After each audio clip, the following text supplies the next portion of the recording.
ठीक है, will start.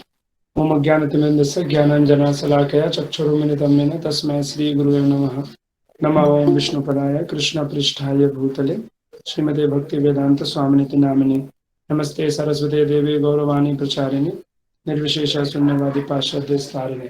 जय श्री कृष्ण चैतन्य प्रभु नित्यानंद श्री अद्वैत गदाधर श्री सदी गौर भक्तवृंद। हरे कृष्णा कृष्णा कृष्णा हरे हरे, हरे राम राम राम हरे हरे। हरे कृष्ण। तो चैतन्य चरितमृत आज हम लोग शुरू कर रहे हैं। ये बहुत ही विशेष ग्रंथ है, जैसे कि भगवत भगवत गीता है जो दुनिया में, और हर एक कोई उसे पढ़ता है, हर एक कोई उस पर कमेंट्री भी दिया है। आप देखेंगे चाहे वो वैष्णव है या नहीं है, सभी लोगों ने कमेंट्री दिया है, उसे पढ़ते भी है और बहुत फेमस भी है। नॉनसेंस। तो वो एक उसका अनलिमिटेड है स्कोप लिसनर का, कमेंटर्स का। लेकिन आप थोड़ा आगे बढ़ेंगे तो श्रीमद् भागवतम जो ग्रंथ है उसके लिए केवल जो चार वैष्णव समाज है वो ही एक तरह से देखेंगे आप कि वो लोग क्या करते हैं, उसे सुनते हैं और सुनना चाहते हैं, क्योंकि उसका जो संबंध है उसके बारे में दिया गया। लेकिन कोई भगवान को मानता ही नहीं है, जो पर्सनलिस्ट हैं वो भागवतम को क्यों इंपॉर्टेंस देंगे, राइट। उसके आगे जब हम बढ़ते हैं तो जो चैतन्य चरितामृत है, ये चैतन्य चरितामृत ग्रंथ ये केवल गौड़ीय वैष्णवों के बीच में ही, मतलब मुख्य रूप से देखेंगे उसको आस्वादन ले सकते हैं। तो हम गौड़ीय वैष्णवों के लिए चैतन्य चरितामृत बहुत ही स्पेशल बुक है। प्रभुपाद जी अपने जीवन से भी अगर आप देखेंगे तो बहुत से ऐसे पास टाइम्स हुए जहाँ पर प्रभुपाद जी, भक्ति सिद्धांत ठाकुर, भक्ति विनोद ठाकुर, चैतन्य चरितामृत स्नेह था, उनका रुझान था। तो चैतन्य चरितामृत नाम से पता चल रहा है चैतन्य महाप्रभु के जीवन के ऊपर एक बायोग्राफी इन वन सेंस से कृष्णदास कविराज गोस्वामी ने लिखा है। और कृष्णदास कविराज गोस्वामी एक बहुत बड़े आचार्य हुए जो रघुनाथ दास गोस्वामी को अपने शिक्षा गुरु के रूप में मानते हैं। और उनसे वो राधा कुंड पर डेली 1 घंटे का चैतन्य महाप्रभु की लीला के बारे में सुना करते थे। और तो मुख्य रूप से आज जो हम लोग चर्चा करेंगे, आज बुक पे साय चैतन्य महाप्रभु के बारे में, कृष्णदास कविराज गोस्वामी के बारे में थोड़ा सा बैकग्राउंड के रूप में आज हम ये सेशन रखेंगे। कल से हम लोग प्रॉपरली इनटू द श्लोकास भी हो सके तो जाएंगे। तो जब कभी भी हम प्रेयर चैतन्य चरितामृत शुरू करते हैं तो जो आपके स्क्रीन पे अभी दिख रहा है ये प्रेयर, इस प्रेयर को हम लोग कहते हैं। तो पॉसिबल आप लोग भी गा सकते हैं। हाँ। जय जय श्री चैतन्य जय नित्यानंद, जय जय श्री चैतन्य जय नित्यानंद। चंद्र जय गौर भक्त वृंद, जय जय श्री चैतन्य जय नित्यानंद, जय जय श्री चैतन्य जय नित्यानंद। जय अद्वैत चंद्र जय गौर भक्त वृंद, जय अद्वैत चंद्र जय गौर भक्त वृंद। तो चैतन्य चरितामृत है, ये प्रभुपाद जी अलग अलग रूप से कुछ हम पास टाइम प्रभुपाद जी के जो से लेते हैं। पहले महाप्रभु जो है नमो महावदन अवतार है, एक छंद अवतार है, तो स्वयं भगवान है लेकिन भक्त के रूप में आते हैं। और रूप गोस्वामी ये बताते हैं नमो ओम महावदन्याय कृष्णा प्रेम पदायते कृष्णाय कृष्ण चैतन्य नामने गौरति से नमः। तो कहते हैं कि वो महावदन्य अवतार है, मोस्ट मर्सीफुल इनकारनेशन है, और वो भक्त के रूप में आते हैं क्योंकि लोगों को भक्ति कैसे करना है उसे बता सके। और हमें भी अगर हम भगवान को अप्रोच करना चाहते हैं तो कृष्ण को अप्रोच करना, बट अगर हम चाहें तो चैतन्य महाप्रभु नित्यानंद प्रभु के माध्यम से, क्योंकि महावदन्य अवतार है, मोस्ट मैग्निफिसेंट अवतार है, तो वो इजीली अप्रोचेबल है, इसलिए हम उनके तरफ अप्रोच कर सकते हैं भगवान को। बहुत से डिवोटीज हम पहले भी चर्चा करते हैं कि कहते हैं कि अगर हमें किसी एग्जाम को पास करना है तो कहते हैं कि उसमें अगर आपको कृष्णा कैसे है तो कहते हैं कम से कम पासिंग मार्क्स तो आपको लाना पड़ेगा। 33% मार्क्स जो होता है, 34% मार्क्स, तो कृष्ण का ऐसा है। अब उनको अचीव करना है तो बेसिक मिनिमम कुछ तो आपको नियम कानून जरूर पालन करने पड़ेंगे इन वन सेंस। लेकिन अगर आप और आगे जाते हैं तो चैतन्य महाप्रभु कैसे हैं तो कहते हैं कि नहीं, आपको कोई पात्रता नहीं चाहिए, पात्र अपात्र ना देखी पढ़ेंगे तो आगे सब चीजें आएंगी। तो कोई क्वालिफाइड है कि नहीं है उसे नहीं देखते हैं, बल्कि वो शुद्ध रूप से हर एक को वो कृष्ण प्रेम बांटते हैं। तो इसलिए और क्या कहते हैं कि अगर उनके पेपर को क्लियर करना है तो केवल कम से कम जस्ट आपको नाम लिखना है, आपके अंदर उसके अंदर आपने कुछ लिखा या नहीं लिखा उसे कोई मतलब नहीं है। शास्त्रों में ऐसा वर्णन आता है कि क्या चैतन्य महाप्रभु कृष्ण है, तो हाँ है, अनेक जगह पर इसका वर्णन आया है। 78 प्लेसेस उपनिषद में इसका वर्णन है। अथर्ववेद में 16 जगह, श्रीमद् भागवतम में भी इसका वर्णन है कि कैसे जो चैतन्य महाप्रभु है वही भगवान है। तो अनेक अनेक जगहों पे इसके प्रमाण दिए गए हैं। अगर आपको कभी चाहिए तो हम उसके ऊपर भी विशेष रूप से चर्चा कर सकते हैं कि चैतन्य महाप्रभु ही कृष्ण है और दोनों सेम है। तो कृष्णदास कविराज गोस्वामी कभी भी इस ग्रंथ को लिखने के लिए रेडी नहीं हो रहे थे। उन्होंने मुख्य बहुत से कारण दिए जहाँ पे वो रिलक्टेंट थे इसको करने के लिए। पहला जो कारण वो बताते हैं कि वो अनक्वालिफाइड है। अपने आप को एक पर्सन की पहली पहचान क्या है कोई भी कार्य करने के लिए, वो समझता है कि मैं इसे नहीं कर सकता, ये पहली पहचान होती है। तो कृष्णदास कविराज गोस्वामी एक बहुत ही उच्च कोटि के भक्त थे दूसरों के माध्यम से, लेकिन वो अपने आप को पतित समझते थे। तो यहाँ तक कहा करते थे कि कोई भी अगर मेरा नाम लेगा तो उसका पतन हो जाएगा, यहाँ तक कहा करते। लेकिन सभी वैष्णव जो है वो जानते थे कि वो कितने महान है। तो इस प्रकार से वो क्यों नहीं लिखना चाहते थे। जब बहुत से वैष्णव ने कहना प्रारंभ किया कि आपको चैतन्य चरितामृत लिखना चाहिए, तो पहला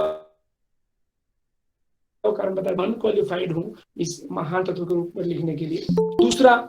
दूसरा क्या रीजन है कि चैतन्य कृष्णदास कविराज गोस्वामी नहीं लिखना चाहते थे, तो बताते हैं दूसरा कारण देते हैं कि वो अपने बहुत वृद्ध थे।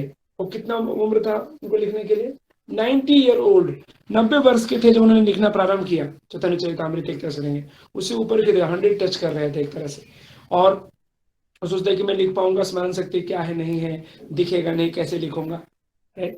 और लास्ट में तीसरा जो कि बहुत ही महत्वपूर्ण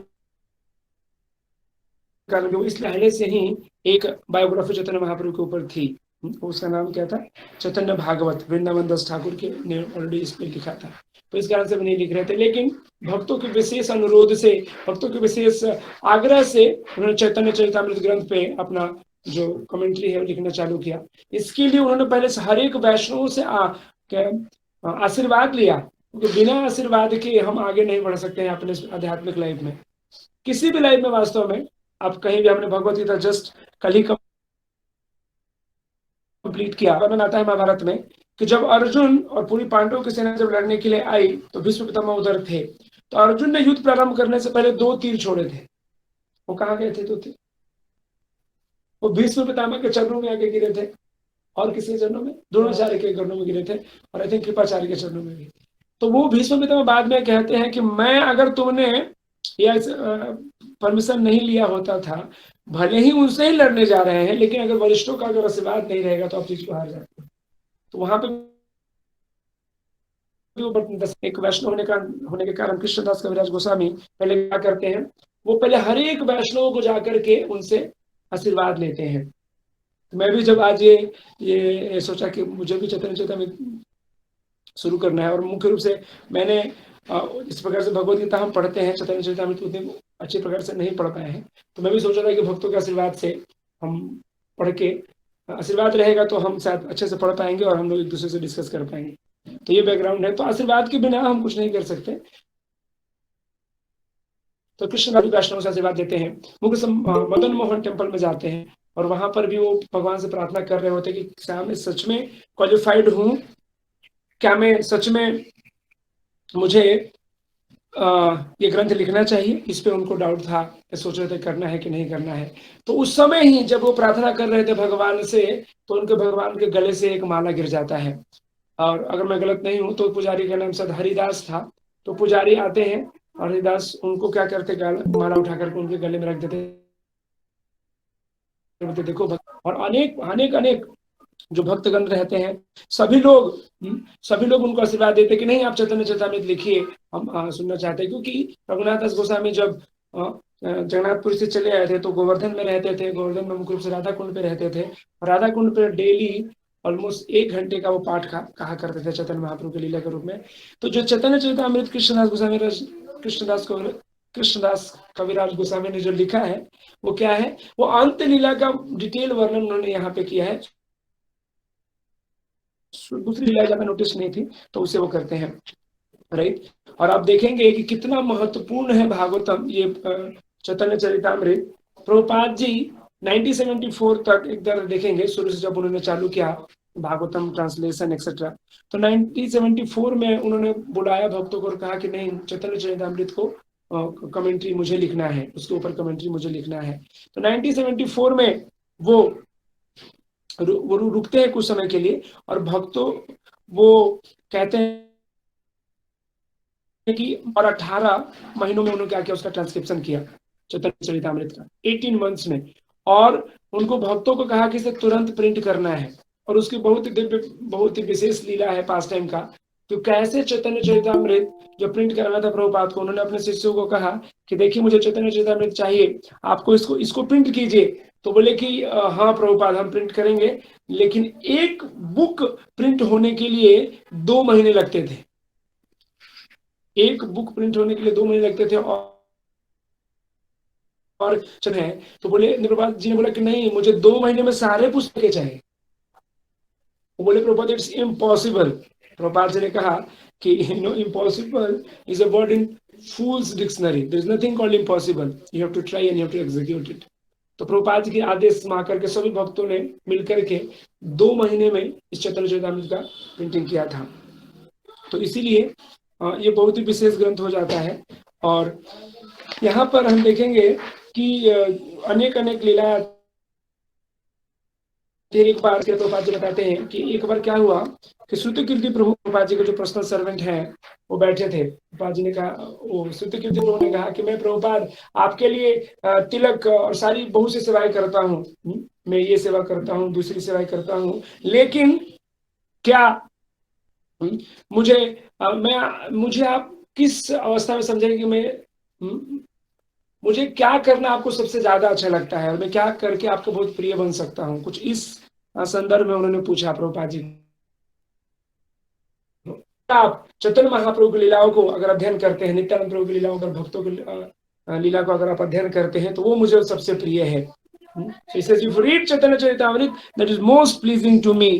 तो ये सुनकर के बहुत ही खुश होते हैं कौन, प्रभुपाद जी। और श्रुतकीर्ति प्रभु को लगता है कि नहीं, मुझे पढ़ना चाहिए, चैतन्य चरितामृत पढ़ना चाहिए और दूसरों को भी शेयर करना चाहिए।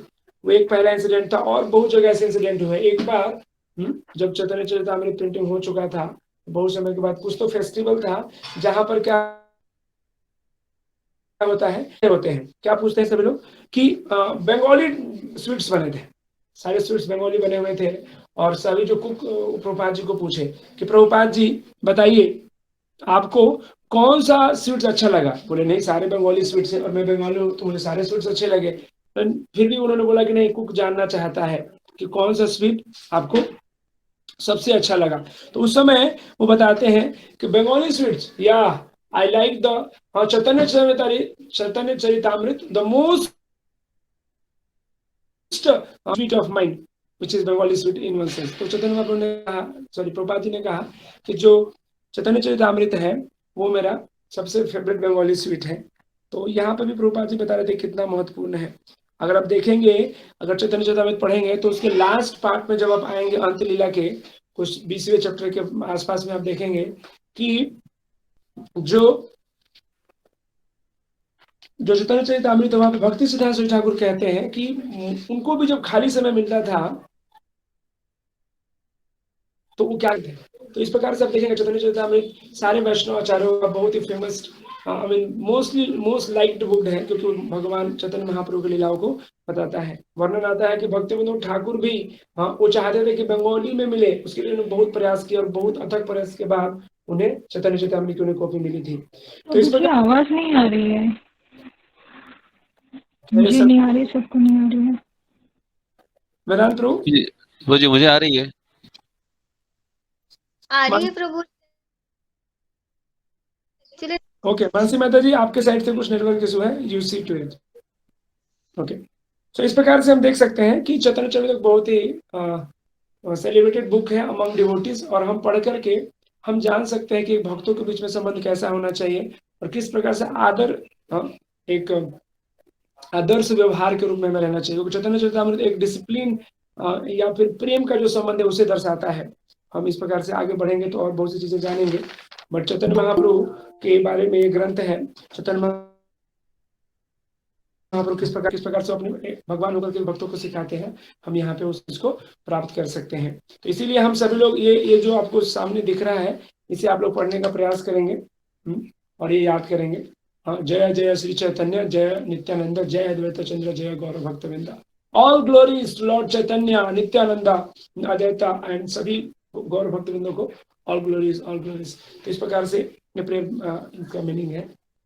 और चैतन्य महाप्रभु जो है, थोड़ा जैसे कि हमने थोड़ा सा पहले डिस्कस किया कि कैसे वो बहुत मर्सीफुल है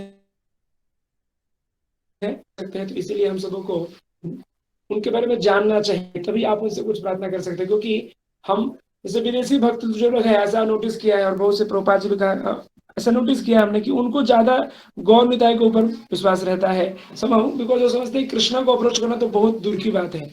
और कृष्णा तो ऐसे हैं कि उनको ये यथामा प्रपद्यन्ते कहते हैं, Krishna is a lord of law. Chaitanya Mahaprabhu क्या है? लॉर्ड ऑफ लॉ है। अगर आप मुझे इतना करोगे तो मैं आपको उतना दूंगा, ये यथामा प्रपद्यन्ते रेसिप्रोकेट करते हैं। तो Chaitanya Mahaprabhu lord of love, lord of love है। हरे कृष्ण, बोलिए। हरे कृष्ण प्रभु जी, बोलिए।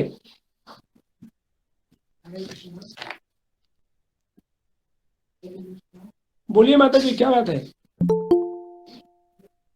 हरे बोल, हरे कृष्ण बोल के फिर चुप हो गए। ठीक है, वेदांत प्रभु कुछ प्रॉब्लम रहे तो आप मुझे बताना, अदरवाइज आई कंसिडर दैट कि सब कुछ ठीक जा रहा है। या सो मैं ये कह रहा था कि चैतन्य महाप्रभु जो है बहुत ही एक छन्न अवतार है, हिडन इनकार्नेशन, इसलिए सब लोग उन्हें नहीं जानते हैं, बट वो कृष्ण ही है। और हम मैं बताइए माता जी। हाँ बोलिए।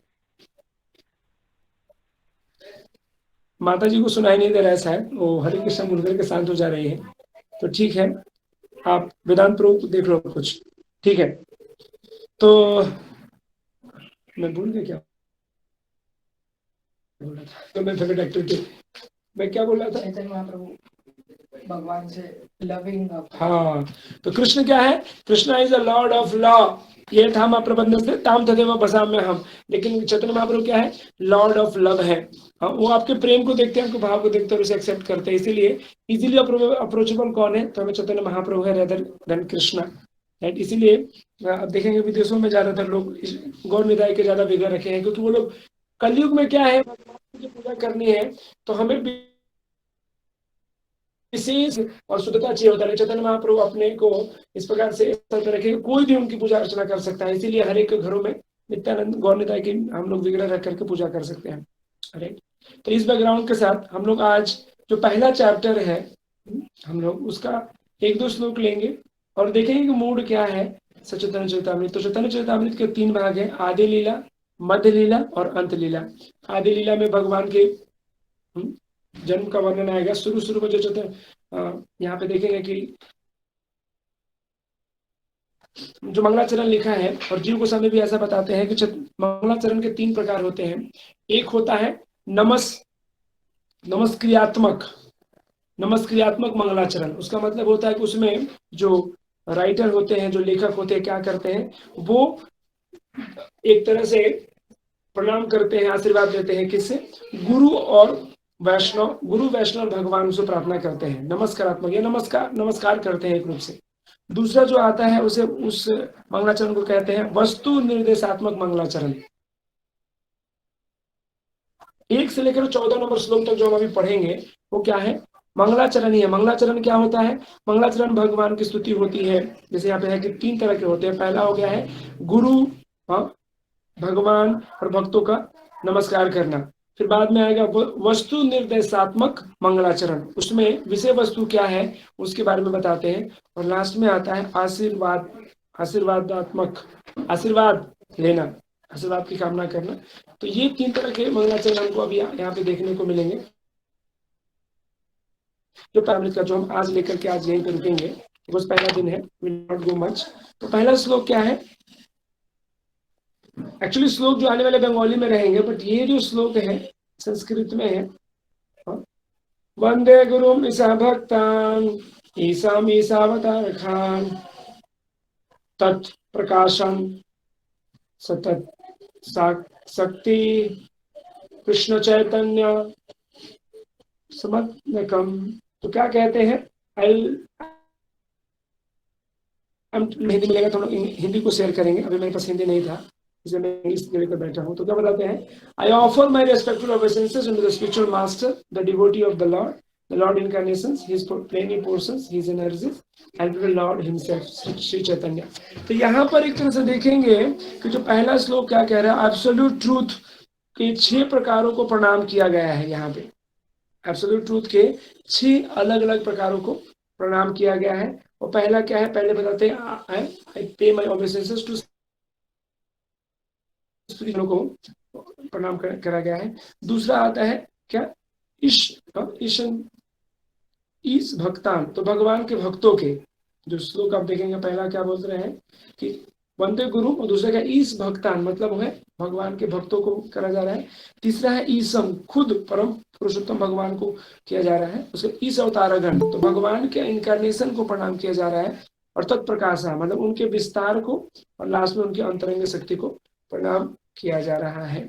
तो राइट, इंटैक्ट, देखिए जब कोई भी हम कार्य करना स्टार्ट करते हैं तो भगवान के प्रार्थना और आशीर्वाद से ही हम कर सकते हैं।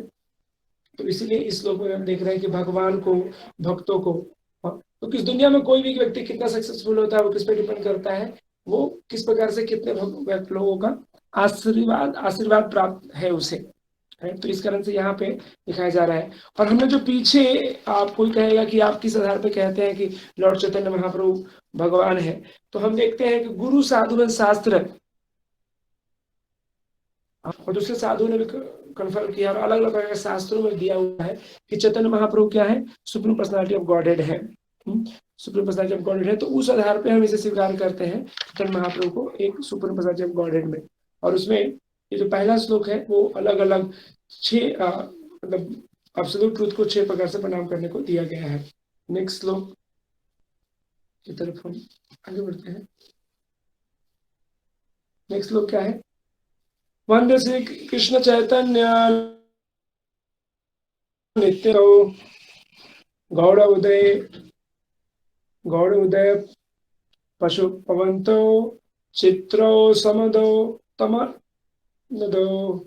क्या कहते हैं, I offer my respectful obeisances to Shri Chaitanya and lord Nityananda, for like the sun and moon they have arisen simultaneously on the horizon of Gaura to dissipate the darkness of ignorance and thus wonderfully bestow benediction upon all।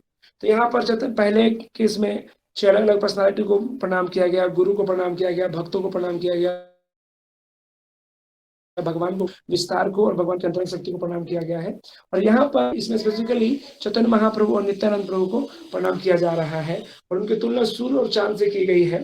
तो उनको जो कि वो क्यों आए हैं, तो चैतन्य महाप्रभु का अवतार किस लिए हुआ है, क्योंकि वो डार्कनेस, जो अंधकार है, जो अज्ञान का अंधकार है, माया का अंधकार है, उसे दूर करने के लिए चैतन्य महाप्रभु का यहाँ पे अवतार हुआ है। और चैतन्य महाप्रभु आगे जब पूरा जो प्रकरण आगे चलेगा तो उसमें देखेगा कि भाई जिस अवतार में आते हैं, जैसे हम पढ़ते हैं कि परित्राणाय साधूनां विनाशाय च दुष्कृतां धर्म संस्थापनाय संभवामि युगे युगे। तो भगवान का अवतार किस लिए होता है, साधुओं का उद्धार के लिए पहले आता है, साधुओं को असिस्ट करने के लिए, उद्धार करने के लिए आते हैं। और दुष्टों का परित्राणाय साधूनां, साधुओं को बचाने के लिए, रक्षा करने के लिए आते हैं, और दुष्टों का उद्धार करने के लिए आते हैं। तो यहाँ पर भी देखेंगे भगवान जो है यहाँ पर उद्धार जरूर करते हैं, लेकिन जो दूसरे इनकारनेशन में आते हैं तो उनको पनिश करके देते हैं, लेकिन यहाँ पर नहीं, यहाँ पर कृष्ण प्रेम दे करके उनका उद्धार करते हैं। क्योंकि हम डिस्कस करेंगे कैसे किसी को भी अजामिल जैसे, अजामिल का अवतार कौन कौन होते हैं कलयुग में, चैतन्य महाप्रभु की लीला में, क्या नाम है उनका, जगाई मदाई। तो जगाई मदाई जैसे महान पापी रहते हैं, वो लोग पाप ही इस प्रकार से करते थे कि पाप बुक जो था, जिस प्रकार से लॉ बुक होता है उसी प्रकार से पाप बुक का लॉ बुक था उनका, उसमें देख देख के पाप किया करते थे। तो उसको चैतन्य महाप्रभु ने कहा कि वैसे पापियों का भी उद्धार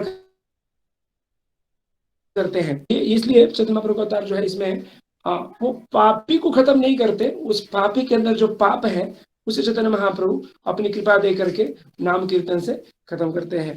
तो इन्हीं शब्दों के साथ आज के लिए हम रुकेंगे, क्योंकि आज केवल इंट्रोडक्शन था। कल से हम लोग 2 to 240 विस्तार में करेंगे।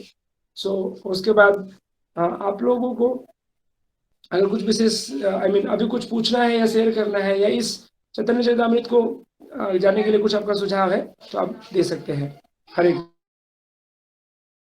कृष्णा।